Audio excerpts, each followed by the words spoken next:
বসা ওই চেয়ারে। ভিডিওটি জুনিয়র হোমিওপ্যাথিক চিকিৎসক বন্ধুদের দেখানোর জন্য এবং শেখানোর জন্য।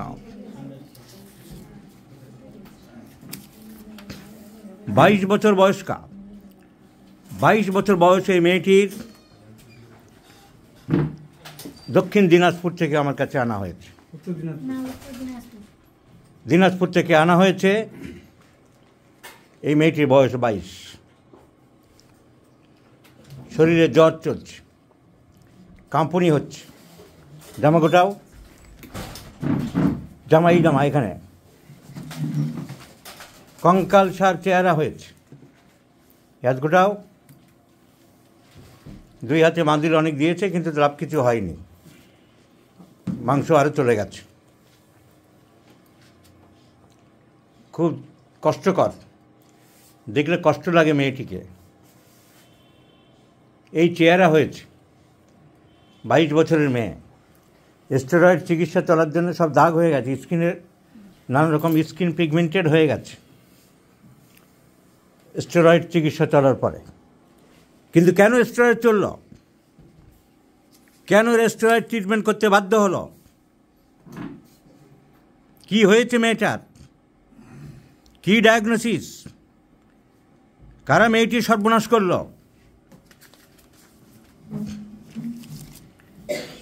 কি হয়েছিল মেয়েটির?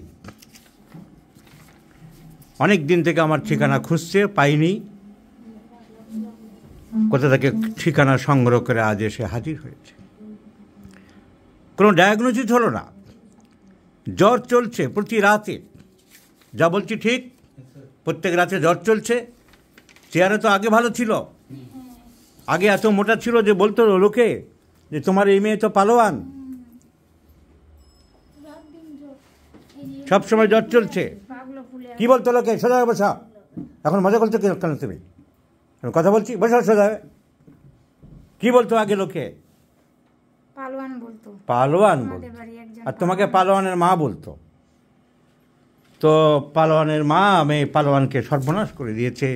এখন মেয়েটির ওজন কত হবে আমরা এখনও দেখিনি, দেখে লিখব। 20, 22, 23, 25 হবে।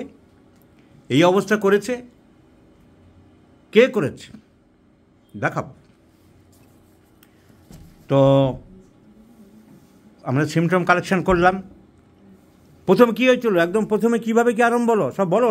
ডাক্তাররা শিখছে। প্রথমে ওই তো খুব দুর্বল শরীর, স্কুলে যাবে তাও ঘুমাবে, স্কুলে ক্লাসের মধ্যেও ঘুমাবে, ক্লাসের মধ্যে ঘুমিয়ে পড়তো, ক্লাসের মধ্যেও ঘুমিয়ে পড়তো। কিন্তু এইটা রাস্তা যাওয়া আসা করবে, স্কুল প্রাইভেট যাবে, এইভাবে যেতে যেতে দুর্বল হয়ে গেল। দুর্বল হওয়ার পরে তখন এই সাদা স্টাফ যায়। সাদা স্টাফ যাওয়ার পর তখন মাসিকটা আবার গন্ডগোল, মাসিকের মধ্যে আবার তখন ব্যথা আরম্ভ হলো। কবে? জ্বর কবে থেকে আরম্ভ হলো? ওই তো ওইসব পাঁচালি রাখো, আসল কথা এসো। জ্বর 2 বছর হচ্ছে। 2 বছর ধরে জ্বর। তুমি কে হও? আমি বাবা। কি বলো? কি দেখলো প্রথম থেকে বলো? জ্বর কবে থেকে আরম্ভ হলো? জ্বর তো ব্যথা থেকে চালু হয়েছে 2 বছর আগে। ব্যথা, অতিরিক্ত শরীরে ব্যথা। কোথায় কোথায় ব্যথা হতো প্রথমে? এই যে হাতে, গিরা পায়ে, এইসব গিঁটে ব্যথা হতো, গাঁটে, গিঁটে বা গাঁটে। সব প্রথমে কোথায় হয়েছিল? মাজায় হয়েছিল। হাতে কবে হলো? তারপর থেকে চালু হয়েছিল। হাত সোজা করতে পারো? না, হাত সোজা করতে পারো না। যেগুলো ডিফর্ম।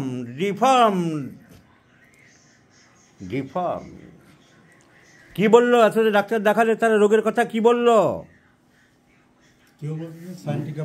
কেউ বলছে সাইটিকাবাত, আর কেউ বলছে টাইফয়েড, কেউ বলছে থ্যালাসেমিয়া। যে যা পাচ্ছে তাই বলছে। সে যে একটা গান আছে না, কেউ বলে ফাল্গুন, সেই অবস্থা হয়েছে আর কি। So the girl has been suffering from rheumatoid arthritis. হাতগুলো বেঁকে গেছে, ক্রিপেল হয়ে গেছে, সারা শরীরে জয়েন্টে ব্যথা, ঘাড় সোজা করতে পারে না, হাত ফোল্ড করতে পারে না। rheumatoid arthritis, a case of rheumatoid arthritis. গ্রামে থাকে, গরিব মানুষ, বোঝে না, বিভিন্ন জায়গায় চিকিৎসা করেছে। প্রথমে এরা ওঝা গুণিন, কত জায়গায় গিয়েছিলে ওঝা গুণিন? 10 কোটিটা হবে, 2-4টে হবে। ওঝা গুণিন টুনিন করার পরে ওরা ঠিকানা পেল কলকাতার বড় doctor P Banerjee homeopathic research centre. মরে গেছে লোকটা। পি ব্যানার্জি মানে প্রশান্ত ব্যানার্জি, মানে 3 ব্যানার্জিদের একজন প্রশান্ত, আরেকজনের নাম ছিল পরিমল, আরেকজনের নাম হচ্ছে প্রণব। 3জনই, 2জন বেঁচে আছে, প্রশান্ত মারা গেছে। এরা 3জনই ছিল একজন হোমিওপ্যাথ ডাক্তারের ছেলে। সেই হোমিওপ্যাথের নাম ছিল পরেশনাথ বন্দ্যোপাধ্যায়। আর সেই পরেশনাথ বন্দ্যোপাধ্যায় ওই মশলা মুড়ির চিকিৎসা করতো মিহিদামে। সেখান থেকে ছেলেরা মশলা মুড়ির চিকিৎসা শিখল। আর পরেশনাথ বন্দ্যোপাধ্যায় ছিল ঈশ্বরচন্দ্র বন্দ্যোপাধ্যায়ের ছোট ভাই, তার ছেলে। বিদ্যাসাগরের বংশের, বিদ্যাসাগরের রক্ত যাদের আছে তারা হোমিওপ্যাথির কলঙ্ক হয়ে হোমিওপ্যাথি শেষ করে চলেছে। ঈশ্বরচন্দ্র বিদ্যাসাগররা 2 ভাই ছিল, ঈশ্বরচন্দ্র বন্দ্যোপাধ্যায় আর ঈশানচন্দ্র বন্দ্যোপাধ্যায়। ওই ঈশানচন্দ্রের ছেলে হলো পরেশনাথ বন্দ্যোপাধ্যায়। স্বাধীনতা সংগ্রামী ছিল, লোকটা শিক্ষিত ছিল। পুলিশ তাড়া করলে এখানে ঘুরতে ঘুরতে মিহিদামে আশ্রয় নিয়েছিল। মিহিদামে উনি চিকিৎসা সেন্টার আরম্ভ করলেন হোমিওপ্যাথি। সাপে কাটার ওষুধও বের করলেন, গরিব মানুষদের ফ্রিতে চিকিৎসা করতেন। কিন্তু ওই আসল হোমিওপ্যাথি করতেন না, ওই আগডুম বাগডুম মিশ্রপ্যাথি করতেন। এই 3 ছেলেরা হোমিওপ্যাথি যেটুকু শিখল, কলকাতায় সেই সময় ডিএমএস পাস করা যেত, পড়াশোনা করা যেত, কিন্তু কেউ করেনি। তারা এমনি ওই ওদের ফর্মুলা অনুযায়ী 10টা-12টা ওষুধ দিয়ে, একজন ভবানীপুর, তার নাম পরিমল ব্যানার্জি, একজন হাতিবাগানে, তার নাম প্রণব ব্যানার্জি, আর একজন এলগিন রোডে নেতাজির বাড়ির সামনে জায়গা কিনেছিল, তার নাম প্রশান্ত ব্যানার্জি। প্রশান্ত ব্যানার্জি মারা গেছেন, তার এক ছেলে ছিল, সেও মারা গেছেন। কিন্তু ভালো ব্যবসা চলছিল, তো ব্যবসাটা বন্ধ করলে কি করে হবে? তার বংশধর যারা আছে তারা সংক্ষেপে পুরো না লিখে কায়দা করে রেখে দিয়েছে PBHRC, মানে আইন বাঁচিয়ে চলেছে। আমরা তো বলছি না পি ব্যানার্জি, আমরা তো বলছি P Banerjee homeopathic research centre তার নামে করেছে। রোগী দেখছে কারা? 9 জন ভাড়াটিয়া সৈনিক। 9 জন ভাড়াটিয়া সৈনিক, সব BSMS লেখা আছে, দেখা যায়।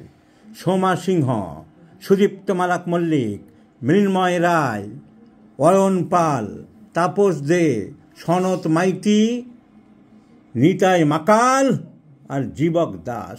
3, 3, 6 আর 2, 8 জন ভাড়াটিয়া সৈনিক। BSMS পাস করে তারা ওই পথের প্রতীক হয়েছে। এরা অর্গানন পড়েছে, 2nd ইয়ার, 1st ইয়ার থেকে 4th ইয়ার পর্যন্ত পরীক্ষা দিয়েছে, হোমিওপ্যাথিক নীতি জেনেছে। পি ব্যানার্জি হোমিওপ্যাথিক রিসার্চ সেন্টারে মশলা মুড়ির দোকানে ঢুকে এরাও প্রেসক্রিপশন করছে। Bacillinum 200, rhus tox 30, kalmia 6, chininum sulphur 3x, pyrogen 200, ledum 200, hypericum 200। এটা একটা প্রেসক্রিপশান। এই ভাড়াটিয়া সৈনিকগুলি এই রকম প্রেসক্রিপশান করে গেছে দিনের পর দিন। আরেকটা প্রেসক্রিপশান, ব্যাসিলিনাম 200, রাস্টক 30, ক্যালমিয়া 6, চাইনা 3x, ক্যালিমিউট 3x, pyrogen 200, calcarea carb 200। এইরকম চলেছে। বান্ডিল আছে এখানে, বান্ডিল 3 বছর ধরে এইখানে চলেছে। হোমিওপ্যাথিক কাউন্সিল আছে, হোমিওপ্যাথিক সেন্ট্রাল কাউন্সিল আছে, স্টেট কাউন্সিল আছে, হোমিওপ্যাথিক বড় বড় অর্গানাইজেশন আছে। হোমাই বলে একটা বড় অর্গানাইজেশন আছে, homeopathic medical association of India. CPMরা খুব প্রগতিবাদী, তারা একটা দল খুলেছিল। তারা সব কিছু প্রগতিশীল আর গণতান্ত্রিক দেখতে পেত। মানে ওরাবাদী আর সব অগণতান্ত্রিক। গণতান্ত্রিক কৃষক সমিতি, গণতান্ত্রিক কাঁথা সেলাই সমিতি, গণতান্ত্রিক বস্তা বানানো কমিটি, সব গণতান্ত্রিক আর প্রগতিশীল। তারাও কিছু করতে পারেনি। তারা ক্ষমতায় ছিল 25 বছর, 30 বছর, 32 বছর। এই সমস্ত জিনিস সমানে চলেছে। আজও চলছে। আর চলতে চলতে কি হয়েছে, এই পালোয়ান বলে যার নাম দিত ভদ্রমহিলার মেয়ে, তার 28 কেজি ওজনে দাঁড়িয়েছে, তার হাড় বেরিয়েছে। কিন্তু এই ধরনের হোমিওপ্যাথিক চিকিৎসার বিরুদ্ধে কোনো ব্যবস্থা নেওয়া যায়নি, কেউ করতে পারেনি। প্রগতিশীলরা পারেনি, গণতান্ত্রিকরা পারেনি। হোমাই বলে যে অর্গানাইজেশন আছে কিচ্ছু হোমিওপ্যাথির জানে না, তাদের সেন্ট্রাল কাউন্সিল প্রেসিডেন্ট করে পাঠিয়েছে, তাদের সেন্ট্রাল কাউন্সিলের প্রতিনিধি করে পাঠিয়েছে। তো এরকম অনেক এরা করে চলেছে। কিন্তু হোমিওপ্যাথি নষ্ট করছে তারা, ডিস্ট্রাক্টরস অফ হোমিওপ্যাথি দ্বারা, খতরনাক হোমিওপ্যাথির পক্ষে দ্বারা। এই মেয়েটিকে যে সর্বনাশ করেছে, 3 বছর ধরে এই ফাজলিমি করে, এই মশলা মুড়ি দিয়ে, এই বাঁদর মার্কা চিকিৎসা করে, তার কোনো প্রতিকার নেই, তার কোনো প্রতিবাদ নেই। কে দায়ী হবে? এই মেয়েটাকে যে মৃত্যুর মুখে দাঁড় করিয়ে দিয়েছে, এই প্রশ্ন আমি এই ভিডিওর মধ্যে রেখে গেলাম। এখন আমরা কি করতে পারি? মেয়েটির এই মৃতবৎ অবস্থা, কেস টেকিং করলাম, গুছিয়ে দেখলাম, জিস্ট আমি যা নিলাম তাতে দেখা যাচ্ছে 3টে ওষুধের সিমটম আমি পাচ্ছি: কস্টিকাম, ন্যাট্রামিউর, টিউবারকুলিনাম। কারণ মেয়েটির যা কেস টেকিং করা হয়েছে তার জিস্ট আসছে চিলি পেশেন্ট, শীত বেশি, মিষ্টি খুব একটা পছন্দ করে না, অ্যাভারশন টু সুইটস, ছুলের সঙ্গে সঙ্গে ঘুম আসে না, স্লিপ লেট, আর গায়ে আঁচিল ছিল। ওর মা বলল ঘাড়ের কাছে আঁচিল ছিল, ঘাড়ের কাছে। তো কস্টিকাম চিন্তা করা যেতে পারে এটা একটা rheumatic disease, rheumatism. And Causticum is a wonderful medicine, pathology cover করছে, ফিয়ার্স অফ অ্যাকশন কভার করছে। সো কস্টিকাম আমরা ভাবতে পারি চিলি পেশেন্ট, শীত বেশি। তোমার শীত বেশি না গরম বেশি? এই মুহূর্তে বেশি কোনটা? শীত বেশি, শীত বেশি। তুমি মিষ্টি পছন্দ করো? মিষ্টি পছন্দ করে না। So chilli patient, aversion to sweets. শোয়ার সাথে সাথে ঘুম আসে? শোয়ার সাথে সাথে ঘুম আসে না। কত পরে ঘুম আসে? ঘুমেই আসে না। মেয়েটা বলতে গেলে ঘুম নেই। সারা রাত জেগে থাকো কেন? ব্যথার জন্যে? ব্যথার জন্যে জেগে থাকে, ঘুম নেই, আঁচিল ছিল গায়ে। সো কস্টিকাম দয়ামায়া আছে, ভিখারি পয়সা টয়সা চাইলে দেয়, বাড়িতে লোকজন আসলে ওর ভাই বোনদের খেলনা দেয়। তো সিম্প্যাথেটিক আছে, রিউমেটিজম কভার করছে, chilly patient, aversion to sweets, sleep late, worse. খায় দায় শুকিয়ে দেয়। খিদে তো ভালো, খিদে ভালো আছে বলছো, খাচ্ছে ভালো, কিন্তু শুকিয়ে যাচ্ছে। অ্যাব্রোটেনাম, আয়োডাম, ন্যাট্রামিউর, টিউবারকুলিনাম, খায় দায় অত শুকিয়ে যাচ্ছে। মেয়েটার চেহারা ভালো ছিল, খিদে ভালো আছে, এখন খাচ্ছে ভালো, কিন্তু শুকিয়ে যাচ্ছে। আয়োডাম একটা মেন ওষুধ, কিন্তু আয়োডাম তো হট, ও তো প্রশ্নে ওঠে না, দূর দূর করে চালিয়ে দিতে হবে। টিউবারকুলিনাম ভাবতে পারি, সর্দি কাশি মাঝে মধ্যে লাগে, মাংসটা ভালোবাসে, ডিডেয়ার ফর মিট, রাত্রের দিকে জ্বর থাকে, রাত্রে জ্বর থাকে। টিউবারকুলার ইনফেকশনও থাকতে পারে, আমরা পরীক্ষা করিনি। টিউবারকুলার ইনফেকশন যে নেই তা আমরা জোর করে বলতে পারছি না। সো গান বাজনা খুব একটা পছন্দ করে না, কুকুরের ভয় আছে। মায়ের টিবি ছিল? তোমার টিবি হয়েছিল? তোমার মায়ের? তোমার এর বাপের টিবি হয়েছিল, মায়ের দিকে টিবি ছিল, মাদার সাইড টিউবারকুলোসিস, খায় দায় শুকিয়ে যায়, এমাসিয়েশন, খিদে ভালো, অ্যাপেটাইট ইনক্রিজড, রাত্রের দিকে জ্বর আসে, মাংস খেতে ভালোবাসে। Tuberculum is the choice of medicine হতে পারে। ন্যাট্রামিউর হতে পারে। চিলি পেশেন্ট, শীত বেশি, এনিমিয়া আছে। এখন ব্যানার্জিয়ান কোম্পানিদের বদান্যতায় মেয়েটার হিমোগ্লোবিন এসে দাঁড়িয়েছে 4.3। কে দেবে কৈফিয়ত? সিরাজউদ্দৌলা নাটকে ছোটোবেলায় শুনতাম, সিরাজউদ্দৌলা বলছে কে দেবে কৈফিয়ত? তোমাদের নবাব একা দেবে? ডাকো সিপাহ সালার মীর জাফরকে, ডাকো রায়দুল্লাহ আর জগৎ শেঠকে। তেমনি সেইভাবে আমি প্রশ্ন করছি, কে দেবে জবাব? হিমোগ্লোবিন 4.3 এনেছে, মারা গেছে লোকটা তার বিজনেস ব্যবসা সেন্টারে, তার খাটালে যে সমস্ত জিনিসগুলো আছে, খাটালে কি থাকে সে আর আমি বললাম না। সেখানে যারা আছে তারা তো হিমোগ্লোবিন 4 এনে ফেলেছে মেয়েটিকে। ওই খাটালের লোকজন বান্ডিল বান্ডিল যে খাটালের কাগজ দেখছি, হেমোগ্লোবিন তো 4 এনেছ মেয়েটাকে, হেমোগ্লোবিন 4 নিয়ে এসেছ। So anaemia, নাট্রাম mur is a wonderful medicine for anaemia. So anaemic persons, শীত বেশি, নাট্রাম মিউরও খিদে ভালো, খায় ভালো, কিন্তু শরীর শুকিয়ে যায়, তাহলে আমরা ভাবতে পারি নাট্রাম মিউর। রাগ আছে, চান করতে চাই। মেয়েটি যখন ভালো ছিল তখন তো রোজ চান করতো, শীতেও চান করতো, এখনও তো চান করে, মাঝে মধ্যে করে। এখন মাঝে মধ্যে একটু গ্যাপ দেয়। আকাশ ভালো থাকলেই করতে আকাশ ভালো থাকলে করে, এখন শীত বেশি হলে করে না, কিন্তু চান আগে করতো। পিপাসা বেশি, পিপাসা কম না বেশি? বেশি বেশি পিপাসা বেশি। পাশাও বেশি, খিদাও বেশি। আর মেয়েটির পিকিউলিয়ার সিমটম নাট্রাম মিউর একটা পাওয়া গেল। ওর মা একটু আগে বলল অসম্ভবভাবে রোদ সহ্য করতে পারে না। সামান্য বাথরুম করতে একটু পাশে গেলে, মাঠের দিকে গেলে, গ্রামের দিকে, তাতেও ছাতা নিয়ে যায়। কি বলেছিলে? হ্যাঁ, বলো সেটা। বাথরুমে গেলেই ছাতা নিয়ে যেতে হয়। রোদ সহ্য করতে পারে না। নরেন বন্দ্যোপাধ্যায়ের বাংলা বলে, এটা বাংলা বইয়ে এটা খুব সুন্দরভাবে উনি বুঝিয়েছেন। ছোট ছোট বাচ্চারাও রোদ সহ্য করতে পারে না। রুটি পছন্দ করে না মেয়েটি। রুটি ভালোবাসো? Aversion to bread, sun can not tolerate, পিপাসা বেশি, ঝড় বৃষ্টি বজ্রপাতে একটু ভয় পাও বলেছ, ফিয়ার অফ থান্ডারস্টর্ম, চোর ডাকাতের ভয় পাও বলেছ, fear of robbers, irritable temperament. আর পিকুলার আরও কিছু পাই কিনা জিজ্ঞাসা করলাম। তোমার জিভে টিভে চুল জড়িয়ে থাকে, natrum mur silicea, sensation of hair present on the tongue. মেয়েটি কি বললো? চুলের কথা জিজ্ঞাসা করতে কি বললে? মনে হয় চুল বুঝে আটকে গলার কাছে, ও জিভে বলেনি, গলার কাছে আটকে আছে। সেটা আমাদের ইন্টারপ্রিটেশন করতে হবে, এবং এটা নাট্রাম মিউরে যোগ হয়ে যাবে যদি নাট্রাম মিউরে ইমপ্রুভ আমরা পাই, যে sensation of hair on the tongue or in the throat. So ভোটে কে বেশি পাচ্ছে? Natrum mur. খায় দায় শুকিয়ে যায়, এনিমিয়া ডেভেলপ করছে দিনের পর দিন, শীত বেশি, রুটি পছন্দ করে না, রাগ বেশি, চান করতে চাই, আগে আরও চাইতো, থান্ডারস্টর্ম বজ্রপাতের ভয় পায়, রোদ মোটেই সহ্য করতে পারে না। So natrum mur is the choice of medicine. Let's prescribe natrum mur in 50 millesimal scale of potency, আর লেটস সি দ্য রেজাল্ট। হতভাগ্য মেয়েটিকে বাঁচাতে পারি কি না, ভালো করতে পারি কি না, চেষ্টা করে দেখি।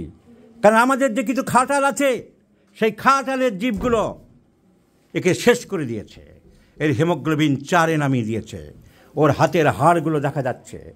খাটালে কত বছর ছিলে? ক বছর দেখিয়েছিলে খাটালে? 3 বছর। 8 মাস। এই অবস্থা করে দিয়েছে। খাটাল কেন বলছি বুঝতে পারছো? খাটালে কি থাকে? খাটালে গরু থাকে। এদেরকে গরুর সাথে আমি তুলনা করি। কারণ এই মেয়েটিকে, ফুটফুটে সুন্দর মেয়েটিকে বাঁচানোর জন্য অনেক খরচ করে তোমরা গ্রাম থেকে কলকাতায় এসেছিলে, কিন্তু তোমরা বুঝতে পারোনি যে আমরা খাটালে পড়ে গেছি। এখানে মানুষ নেই, আছে কিছু গরু। সেই গরুদের কেউ যদি এই ভিডিও দেখে থাকো, নিজের মনে অজান্তে নিজেকে জিজ্ঞাসা করো যে কী তুমি করেছো, কী তুমি শিখেছো, কী তুমি করে চলেছ। ভিডিওটি আশা করি আমার বন্ধুদের ভালো লাগবে। শেখাতে পারলাম নাট্রাম মিউর কেন প্রেসক্রিপশন করলাম। মেয়েটির ওজন রাখছি, দেখছি কতটা ইমপ্রুভ করতে পারি। সবার সামনে ওজন রেখে আমি দেখাচ্ছি কয়েক মাস পরে কতটা উন্নতি করতে পারি। মেশিনটা আনো, এখানে দাঁড়াও, এইখানে আনো, আমি দেখতে পাবো না।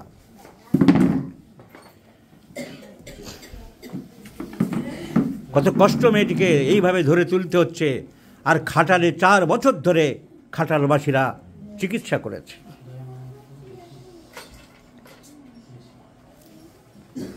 আমি যা বলেছিলাম তাই। ওজন আছে মাত্র 28 কেজি। 28 কেজি ওজন আছে। সবাইকে দেখিয়ে রাখলাম কী রেজাল্ট দাঁড়ায়, কতটা উন্নতি মেয়েটিকে করতে পারি। আমি 3 মাস পরের ভিডিওতে দেখাবো সবাইকে। ওজন 28 কেজি।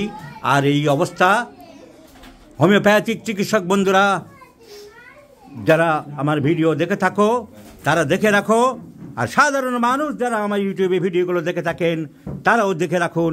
এই মেয়েটিকে যদি উন্নতি করতে পারি, এই মেয়েটিকে যদি ভালো করতে পারি, এই চিকিৎসা, এই মেয়েটির বাতের ব্যথা যদি কমাতে পারি, রাত্রে রাত্রে হওয়া জ্বর যদি বন্ধ করতে পারি, হোমিওপ্যাথির মুকুটে আর একটা নতুন পালক সংযোজন হবে। আর যে সব হোমিওপ্যাথরা কিছু বোঝে না, 4টি 5টি 10টি ওষুধ মিলিয়ে দিচ্ছে, মশলা মুড়ি বানিয়ে চলেছে, তাদের থেকে সাবধানে থাকবেন। সাধারণ মানুষকে আমি অনুরোধ করছি, তারা ডাক্তার নয়, তারা হোমিওপ্যাথ নয়, তারা খাটালের গরু।